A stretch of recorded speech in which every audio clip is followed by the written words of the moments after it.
Wali Kota Surabaya Eri Cahyadi geram saat melakukan inspeksi mendadak ke lahan pengelolaan sampah tanpa izin di kawasan Keputih, Surabaya. Eri meminta bangunan liar dan tempat pembuangan sampah ilegal tersebut dibongkar karena dinilai berpotensi mencemari lingkungan, terutama akibat air lindi yang dapat merusak tanah dan mengganggu kesehatan warga. Eri menegaskan, pengelolaan sampah tidak boleh dilakukan sembarangan meski menggunakan lahan milik pribadi.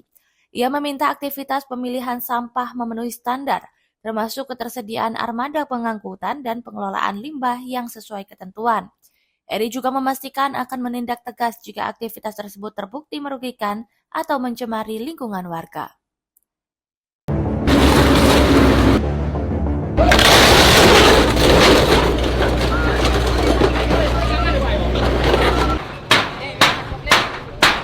Jadi ini ono laporan terkait dengan penimbunan sampah atau pengolahan sampah yang dilakukan seseorang nanggone Putih. Aku wis nelpon Pak Pixer.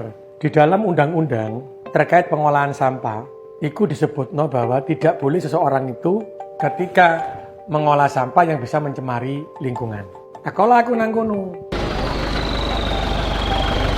Alhamdulillah mereka manut ke Bapak. Hanya ada beberapa yang minta mau dialog dengan Bapak supaya kelanjutannya itu mereka bisa berusaha tapi dengan cara yang benar. Ya bagaimana sekarang ya? Kalau yang masih bernilai masukkan ke gudang.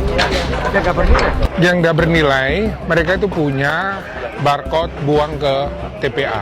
Karena ini jumlahnya banyak, akhirnya kita harus bersihkan kita yang mengcover. 1,4 hektar. Sudah berapa lama dia? Sudah lama. Ini tumpukan sampah deh. Ini.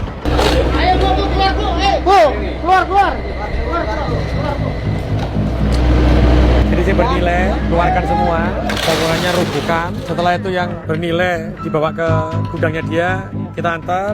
Yang punya rekomendasi itu, vendor-vendor itu, kumpulkan dulu yang punya mereka ya. Kumpul vendor-vendor yang bisa kontrak dengan kamu untuk buang sampah. Nah vendor-vendor ini harus dapat rekom dari LH. Apa syaratnya? Satu, dia punya armada untuk pengangkutan. Betul. Kedua, dia punya tempat pengelolaan.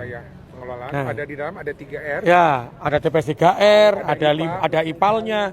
Kalau dia tidak punya ini, maka coret. Iya, Pak, Kalau siap. ada izin dari kementerian, sampaikan bahwa ini nggak layak karena tidak ada armada, karena TPS 3R, karena IPAL, Iya, Pak, siap. lindinya masuk tanah, sehingga izinnya di sana dicabut. Iya, Pak. Mereka Karena dengan peraturan vendor. pemerintah disebutkan bahwa yang namanya TPS itu hanya untuk rumah tangga. Tapi yang non rumah tangga, dia punya kewajiban bayar langsung buang ke TPA. Bukan kita yang mengangkut. Iya, Pak. Ini yang harus disosialisasikan nang warga. Ojo tempat-tempat usaha itu buangnya ke TPS. Gak bagus buat polusi, terus habis gitu ngerusak tanah. Kita cepat aja. Nanti pakai bantuannya truknya sama PU. Iya.